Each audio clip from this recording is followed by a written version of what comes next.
Odds are, if you've been on TikTok, Twitter, or Instagram as of late, you've seen this new drug, Ozempic, be mentioned. I've actually seen Elon Musk tweet about it as well, and it's been covered in a bunch of news articles as well. It's everywhere.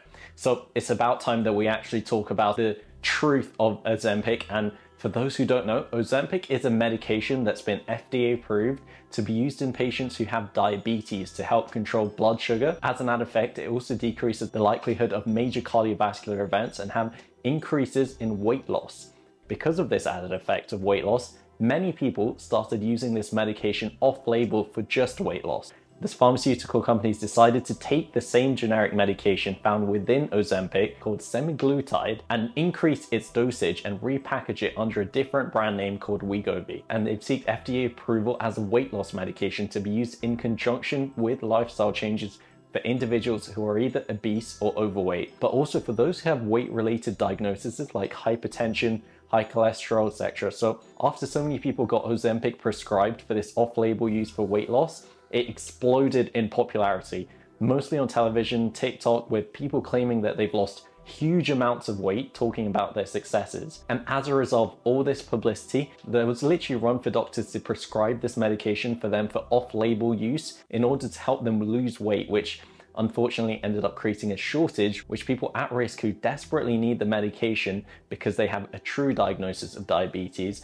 and aren't using it for off-label uses. There's a huge rise of misinformation happening at this very moment that we need to fact check today. This weight loss claim is technically untrue, and saying this spreads a terrible understanding of Ozempic semaglutide and how it actually works. It actually works as an appetite suppressant that delays gastric emptying, therefore you feel full and you have less of an appetite. So it's more of an appetite modulator, leading you to consume less calories, therefore losing weight. So can you eat 10 pizzas on this medication and it just absorbs the calories? The importance of differentiating this is crucial here, because if you eat a lot of food and take this medication that slows your gastric emptying, it's going to make you feel worse and you're going to have more side effects. More nausea, more vomiting, more potential diarrhea, constipation. People are actually talking about these side effects who are eating normal portions and even eating reduced portions. So imagine if you had to overeat while taking this medication. That's a real cause for concern. So the claim is going out of control because it initially started with some simple observations from doctors made on their patients who were losing weight on Ozempic or Wegovy, and they were seeing that those patients were losing body fat, but they're also losing lean muscle mass. This isn't surprising because, as we know, the medication is an appetite suppressant, therefore having the patient consume less calories, and you don't choose where you lose weight from. When you're eating less calories, you can lose body fat, you can also lose muscle mass, which isn't ideal. So with the medication, the control is limited, but we have control, and any good doctor shouldn't just be prescribing this medication and forgetting about the patient. You're supposed to be getting the medication, having the doses slowly increase based on the effects, the side effects, and it also should come with a plan for nutrition, possibly meeting with a nutritionist who can help guide you as to how much protein you should be eating, how many calories you should be eating, despite the fact that you're consuming less calories, and a plan for exercise that includes resistance training, weight training to help keep and even grow some of that lean muscle tissues. And there's a lot of people on TikTok saying about, oh, I took Ozempic for a wedding and I lost 10 pounds, look how great I look.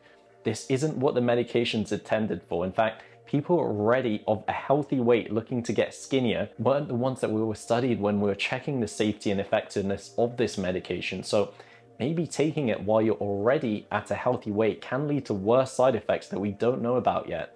And the worst part of it all, once you stop taking it, the weight will come back on when you start over consuming calories. This type of yo-yo dieting has been associated with numerous health risks, including returning to your normal weight, but also going past it. Anytime you have a rapid type of weight loss, what can happen? You lose a subcutaneous fat, especially if you're in your 30s and 40s, you can also develop this hollowed out appearance to your face. Now, if you're taking Ozempic or Wegovy the correct way, this shouldn't be happening. My suspicion is the people who are experiencing this quote-unquote Ozempic face or this hollowed out look are the individuals who are rushing to lose weight and using it in a way that it wasn't prescribed for. Because when doctors prescribe these medicines, they do it with a titration mindset, meaning they start low and they slowly increase your dose while monitoring how much weight you've been losing how many side effects you're getting, and how you're actually feeling. Ideally, what doctors are looking for is for continued 1 to 2 pound weight loss per week.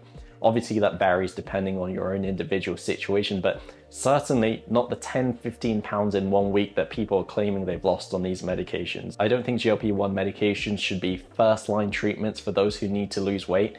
Anytime you're prescribing a medication, there needs to be a risk-reward ratio for the individual themselves. And ultimately, the individual needs to decide if the medication is a right fit for them. And while these medications have shown promise for individuals to lose 10 to 20% of their weight, if they are overweight or obese, it's still important to factor in there are legitimate risks to taking these medications. There are side effects. People have GI issues, nausea, vomiting, diarrhea, constipation, pancreatitis, kidney issues. There's a potential issue of increase in thyroid cancer long term as well. And these aren't reasons not to take the medicine. These are reasons for you to think about this medication as a tool in your tool belt to get to your desired weight. And when we talk about desired weight, we're talking about a healthy weight here. And I feel this conversation has caused us to lose sight of the bigger picture here, with the exception of an individual who's facing harsh socioeconomic standing, someone who has a legitimate medical condition like diabetes or a thyroid condition, amongst the many other situations where there is an increase in weight. Weight loss or weight gain is completely under our control. There are things that we can do from a nutrition standpoint, exercise standpoint, sleep. There are so many factors that can play into a healthy lifestyle where weight, the number on the scale, isn't the sole determining factor. We want to improve quality of life and decrease risks of certain cancers, other diseases, and ultimately extend a healthy and happy life. So at the end of the day, remember, calories are the foundation of your weight loss journey. Getting in exercise, a weight training regimen is what's going to be ideal for you to live a prolonged, sustainable, healthy life.